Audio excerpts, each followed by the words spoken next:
Hello जी, राम राम जी, राधे राधे जी, जय श्री कृष्णा जी। सभी को हाथ जोड़कर प्रणाम, सादर नमस्कार। जय श्री कृष्णा बोलना पड़ेगा, प्रेम से बोलना पड़ेगा। तो आज हमारा कल जो है दिव्य योग जो है अध्याय खत्म हो चुका है। अभी नेक्स्ट अध्याय है 7, जिसमें है भगवत ज्ञान। चलिए इसको शुरू करते हैं। जय श्री कृष्णा, जय श्री कृष्णा। मया सक्त मनः पार्थ योगम युयणाजनं दाशर्य असंशयं समग्रं मा यथा ययसि तृष्णु। श्री भगवान ने कहा, हे पृथापुत्र, अब सुनो कि तुम किस तरह मेरी भावना से पूर्ण होकर और मन को मुझ में आसक्त करके योगाभ्यास करते हुए मुझे पूर्णतः संशय रहित जान सकते हो। हाँ, भगवान कह रहे हैं कि ध्यान से सुनो कि तुम किस तरह से भावना पूर्ण होकर, भावना रहित नहीं, भावना पूर्ण होकर बता रहे हैं कि मुझ में आसक्त होकर, दुनिया में आसक्ति नहीं, मुझ में आसक्त और मुझसे प्रेम करके मुझको जानने के लिए उत्सुकता रखकर योगाभ्यास साथ में योग करते हुए तो मेरे बारे में जान सकते हो।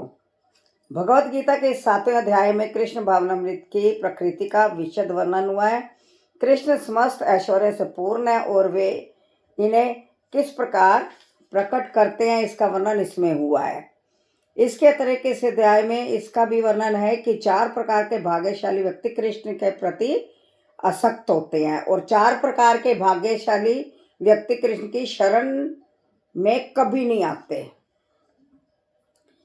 मतलब ये भाग्यवान बंदा होता है जो कृष्ण की शरण में जाता है। प्रथम 6 अध्यायों में जीवात्मा को अभौतिक आत्मा के रूप में वर्णित किया गया है और जो विभिन्न प्रकार के योगों द्वारा आत्म साक्षात्कार को प्राप्त हो सकता है। 6ठे अध्याय के अंत में यह स्पष्ट कहा गया है कि मन को कृष्ण पर एकाग्र करना, या दूसरे शब्द में श्री कृष्ण भावना अमृत ही सर्वोच्च योग है।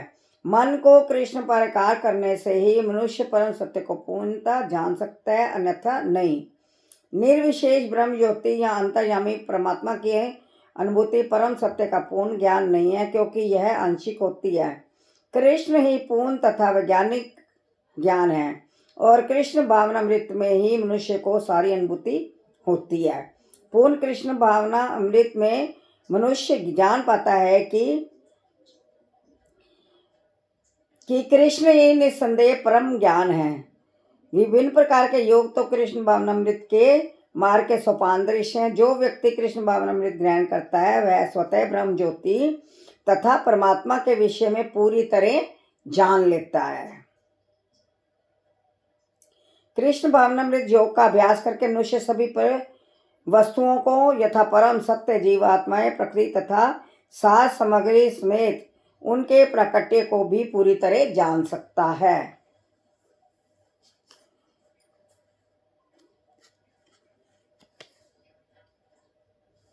वैदिक साहित्य से श्री कृष्ण के विषय में सुनना या भगवत गीता से साक्षात उन्हीं से सुनना अपने आप में पुण्य कर्म है। और जो प्रत्येक हृदय में वास करने वाले भगवान कृष्ण के विषय में सुनता है उसके लिए वे शुभेशु मित्र की भांति कार्य करते हैं, और जो भक्त निरंतर उनका श्रवण करता है उसे वे शुद्ध कर देते हैं। इस प्रकार भक्त अपने सुप्त दिव्य ज्ञान को फिर से पा सकता है। जो जो वह भगवान तथा भक्तों के कृष्ण के विषय में अधिक सुनता है, त्यों तो वह भगवत गीता भगवत भक्ति में स्थिर होता जाता है।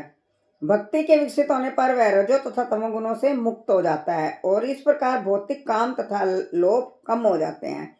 जब ये कलमश दूर हो जाते हैं तो भक्त सतोगुणों में स्थिर हो जाता है, भक्ति के द्वारा स्फूर्ति प्रदान प्राप्त करता है और भगवत तत्व को पूरी तरह जान लेता है। कृष्ण भगवान की जय। कल दूसरा श्लोक पढ़ेंगे। मैं इसको भी बार बार बैठ के पढ़ती हूँ, समझती हूँ, ज़्यादा लंबा इसलिए यहाँ पे डालती हूँ। तो आपसे हाथ जोड़ के निवेदन है कि आप लोग भी गीता पढ़नी जरूर शुरू करें। हर घर में गीता होनी चाहिए और गीता का उच्चारण करना भी बहुत महत्व है। जय श्री कृष्णा, जय श्री कृष्णा।